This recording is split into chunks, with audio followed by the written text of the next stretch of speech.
이 이야기는 곰곰님이 당시 이 일을 겪었던 지역은 비밀로 하고 싶어 하셨고 해당 기묘한 일을 경험한 건 2023년으로 비교적 최근의 일이라고 하셨습니다. 그날 곰곰님은 여느 때와 다름없이 빨래와 여러가지 정리하던 걸 마무리하고 숨 좀 돌릴 겸 잠시 눈을 붙였는데 꿈에서 곰곰님의 남편분이 자신에게 급하게 달려오더니 갑자기 온갖 괴성을 지르며 입과 코에서 온갖 검은색 토사물을 쏟아내는 것이 아니겠습니까? 기묘한 광경을 본 곰곰님은 화들짝 놀라 꿈에서 깼고 걱정스러운 마음에 남편에게 전화를 하였지만 남편은 전화를 받지 않았죠. 그렇게 남편의 퇴근 시간이 1시간 2시간이 지나도록 계속해서 남편은 연락이 되지 않았고 밤 11시쯤이 돼서야 남편에게 전화가 걸려왔습니다. 도대체 어디야? 남편에게 전화를 받은 곰곰님은 그간 걱정되었던 마음을 토로하듯 소리쳤고 남편은 그런 곰곰님의 마음을 모르는 듯 계속해서 이상한 소리만 되풀이하였습니다. 분명 집 근처인데 집이 어디인지 모르겠다는 겁니다. 집 근처인데 집이 어디인지 모르겠다니 도대체 무슨 소리인 거야.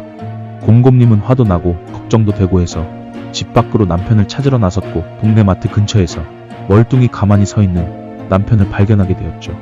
남편을 부르자 남편이 자신을 바라보는데 순간 남편의 등에 무언가 엎여있는 것이 보였습니다. 기괴한 형체의 곰곰님은 너무 놀라 순간 움찔했지만 시선을 고쳐 다시 보니 그것의 형체는 어느새 사라지고 없었습니다.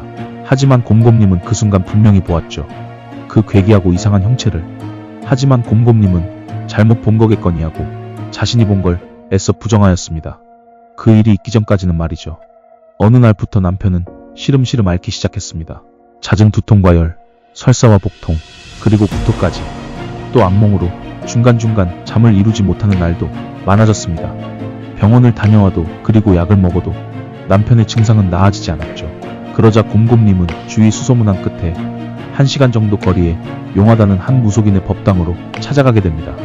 법당 안에는 젊은 무속인 분이 한 분 계셨고 그 젊은 무속인 분에게 현재 남편이 처해 있는 문제를 이야기하게 됩니다. 그 후 곰곰님은 그 젊은 무속인 분과 함께 자신의 집을 방문하게 되었고 그 젊은 무속인 분은 남편을 보더니 상문살이에요. 엄청 심한 놈이 달라붙었어요. 빨리 저놈을 떼어내지 않으면 남편분에게 더 깊숙이 파고들 거예요. 며칠 뒤 곰곰님은 곧 일정을 잡고 그 젊은 무속인분 그리고 몇 명의 무속인 선생님들과 함께 테마굿을 진행하게 되었습니다. 그러던 중 테마굿을 진행하는 동안 잠잠히 앉아있던 남편이 갑자기 방방 뛰며 온갖 욕설을 퍼붓기 시작하였죠.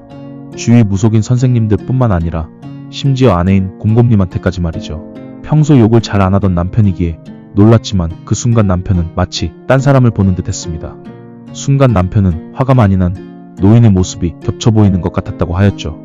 퇴마굿이 2시간 정도 지났을 때쯤 남편은 갑자기 엎드리더니 무언가 토하기 시작하였습니다. 바로 엄청난 양의 검은 토사물. 곰곰님이 꿈에서 본 남편의 모습 그것과 같았죠. 그 후 남편은 안정이 되었고 정신을 차린 듯 남편은 곰곰님을 천천히 쳐다보았습니다.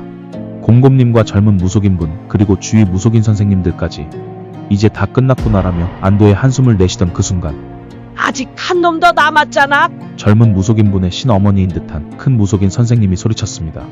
저놈이 제일 독한 놈이야. 이 썩을 놈.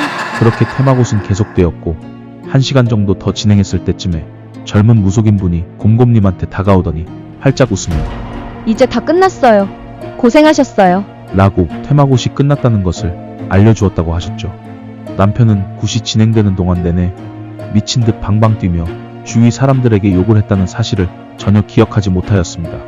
그 후 남편의 질병의 증상은 언제 그랬냐는 듯 급속도로 회복이 되었고 곧 건강하게 아무 일 없다는 듯 일상생활에 전념하게 되었죠. 시간이 지나 남편이 곰곰님께 그날 이야기를 하였는데 그날 저녁 퇴근 후 장례식장에 다녀오는 길이었고 돌아오는 길 밤에 분명 평소 퇴근해서 돌아오는 아는 길이었음에도 불구하고 집으로 가는 길이 갑자기 기억 상실증이라도 걸린 듯 생각이 나지 않아 길을 헤맸었다고 합니다.